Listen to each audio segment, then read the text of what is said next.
Il faut corriger une idée communément admise mais qui n'est pas exacte. Selon certains, il faudrait, pour engager une politique de solidarité sociale ambitieuse, qu'il y ait d'abord une situation de prospérité. Dans les faits, ça ne se passe pas comme cela. Dans les années 1880, Bismarck a mis en place, pour la première fois en Europe, un important système de sécurité sociale dont ont pu bénéficier les salariés de l'industrie allemande.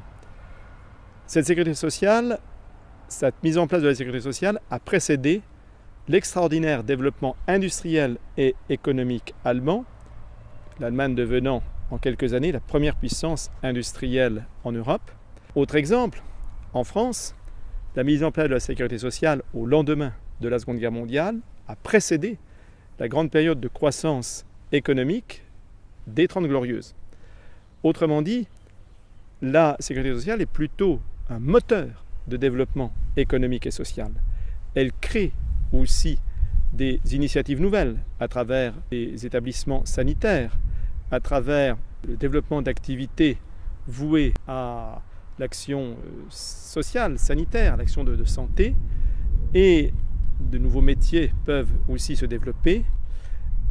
Elle permet, avec les systèmes d'assurance retraite, de garantir un pouvoir d'achat pour les plus âgés.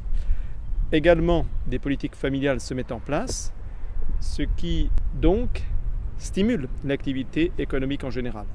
Je le répète, ce n'est pas la prospérité économique qui va permettre le développement d'un système de sécurité sociale, c'est plutôt l'audace d'une politique de sécurité sociale ambitieuse qui a, en Europe, à plusieurs reprises, ouvert la voie à des périodes d'important développement tant économique que social.